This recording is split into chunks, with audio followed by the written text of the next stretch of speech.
ఈరోజు 56వ వార్డులో మన ఎంపీ అభ్యర్థి అయిన కిలార్ రోసయ్య గారు, అలాగే స్థానిక కార్పొరేటర్ ఐశెట్టి కనకదుర్గ గారు, ప్రతి ఒక్కళ్ళు ఎమ్మెల్యే ముస్తఫా గారి ఆధ్వర్యంలో ఈరోజు 56వ వార్డులో నెహ్రూ నగర్లో తిరగడం జరుగుతుంది. ప్రతి గడపకి వెళ్ళడం జరుగుతుంది. ఎక్కడికి వెళ్ళినా కూడా మీరు చూసుకుంటే జగనన్న సంక్షేమ పథకాలు అని వాళ్ళే మరి స్వీకరిస్తూ రాబోయే కాలంలో మేము జగన్మోహన్ రెడ్డి గారు వెంటే ఉంటాం, ఎందుకంటే మాకు ఈ సంక్షేమ పథకాలు కావాలి. ఎవరు గతంలో కూడా ఏ సంక్షేమ పథకాలు మా ఇంటి దాకా చేర్చలేదు. ప్రతి కుటుంబానికి మీరు చూసుకుంటే అవ్వాతాతకు కానీ, లేకపోతే పిల్లలకు కానీ, లేకపోతే మహిళలకు కానీ ప్రతి ఒక్కళ్ళకి కూడా ప్రాధాన్యత ఇస్తూ వాళ్ళన్ని సంక్షేమ పథకాలు వాళ్ళకి అందిస్తూ ఉన్నారు. అందరూ ఏదో అంటున్నారు, రాష్ట్రం అభివృద్ధి చెందలేదు, రాష్ట్రంలో సంక్షేమం కాదు అభివృద్ధి ఏవీ లేదు అని చెప్పి. నేను ఒక్కటే అడుగుతున్నాను, 2014 నుంచి 2019 వరకు స్థిలా పథకాల వరకే పరిమితమయ్యి ఎక్కడా కూడా రాజధాని కూడా దాదాపుగా 100 కోట్లతో వాళ్ళు శంకుస్థాపన చేశారు. మరి రాజధాని ఎందుకు డెవలప్ అవ్వలేదు?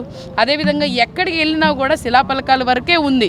కానీ ఈరోజు మీరు ప్రతి ఒక్క నియోజకవర్గంలో 175 నియోజకవర్గాల్లో వెళ్తే శిలాఫలకాలు వేయడమే కాదు, దాన్ని అమలు చేసే విధంగా కూడా జగన్మోహన్ రెడ్డి గారు మీరు చూసుకుంటే అర్బన్ హెల్త్ సెంటర్సే కాదు, మెడికల్ హాస్పిటల్సే కాదు, ఫిషింగ్ హార్బర్సే కాదు, ఎయిర్పోర్ట్సే కాదు, లేకపోతే ప్రతి ఒక్కటి కూడా హాస్పిటల్సే కాదు, ప్రతి ఒక్కటి కూడా శిలాఫలకం మీద శాశ్వతం కాదు, ప్రజలకి నేను శాశ్వతం అని చెప్పి ఈరోజు చూపించడం జరిగింది. అక్కడే కనిపిస్తుంది అభివృద్ధి ఏంటి అనేది. జగన్మోహన్ రెడ్డి గారు అభివృద్ధి అంటే ఒక కుటుంబం అభివృద్ధి చెందడం కూడా అభివృద్ధి అని చెప్పి మరి చెప్పడం జరిగింది. అందుకోసమే విద్య వైద్యం గురించి ఎక్కువగా ప్రాధాన్యత ఇచ్చారు. ఈరోజు గుంటూరు తూర్పులో మీరు చూసుకుంటే మేజర్గా ఉన్న ఆర్ఎంబీ రోడ్స్ కానీ, మరి అలాగే జీజీహెచ్ కానీ డెవలప్ అవుతుంది. అలాగే మీరు చూసుకుంటే బ్రహ్మానంద స్టేడియం కూడా డెవలప్ అవుతుంది. ప్రతి ఒక్కటి కూడా ఇక్కడ ఉన్న స్థానిక సమస్యలు లేకపోతే స్థానికంగా ఉన్న ప్రతి ఒక్కటి కూడా తీరుస్తూనే వచ్చాము. అలాగే సంక్షేమం కూడా ఇస్తూనే వచ్చాము. ప్రతి ఒక్కటి కూడా రాబోయే కాలంలో ప్రజలందరి నమ్మకం జగనన్న.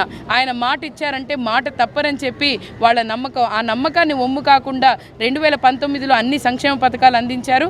అలాగే 2024లో కూడా జగన్మోహన్ రెడ్డి గారు మళ్ళీ సీఎం అవుతారు, ఈ సంక్షేమ పథకాలు అలాగే కొనసాగుస్తారు అని చెప్పి వాళ్ళ నమ్మకం. మీ అమూల్యమైన ఓటు 2 మరి ఎంపీగా మా ఎంపీ గారు కిలార్ రోసయ్య గారు నిజంగానే స్థానికంగా ఉన్నారు అని అంటే మనం ఒక్కటి గుర్తుపెట్టుకోవాలి.